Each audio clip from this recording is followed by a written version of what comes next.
Well, what a night for the Iowa Hawkeyes. The men took on #1 Purdue at Mackey Arena. Purdue 22-2, 11-2 in the conference. They were coming off a loss to Indiana. That snapped a Purdue 9-game win streak. The Hawkeyes 7-5. They had won 3 in a row in 7 of 9. Let's get to it. Hawkeyes visiting Mackey Arena. And yes, indeed, that meant they had to take on 7'4" Zach Edey. 5 minutes to go in the opening half. Well, Zach Edey uses his size for the easy basket, and Purdue up 29-17.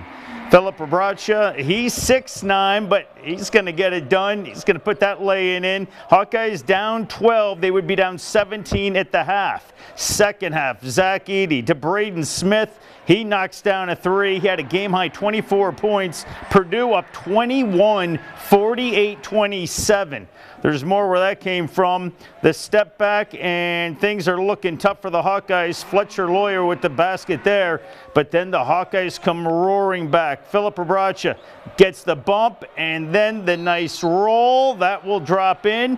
Iowa down 12 with 8:41 to go. A minute later, Connor McCaffrey whips it to his brother Patrick. The basket and one. Hawkeyes down 70-62 with 7 to play. Next possession, Sanford to Rebracha, and Iowa trying to battle back in this one, but in the end, Zach Edey checks into the game, and he is going to slam it down, and it was lights out. Boilers win it 87-73.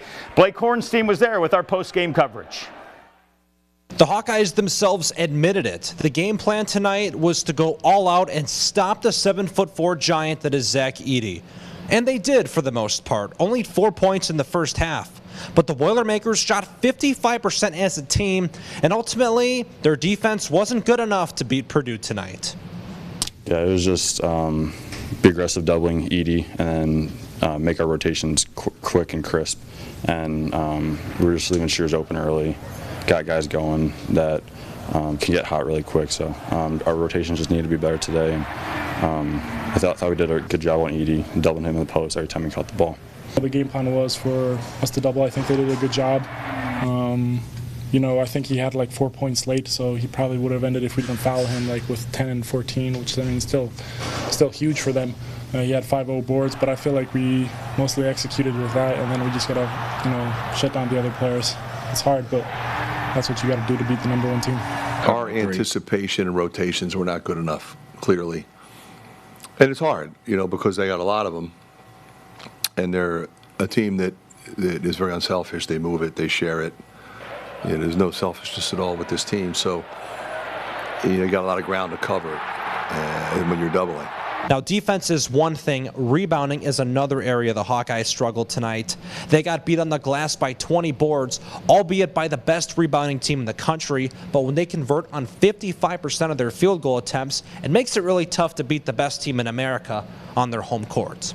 Now, the good news for the Hawkeyes, they did manage to bring the deficit down to 6. It was 21 at one point, but they brought it down to 6 and put up a fight at the end. They said they were proud of that, and they'll have a chance to follow things up on Sunday at Minnesota. At Mackey Arena, Blake Hornstein, Hawkeye Headquarters.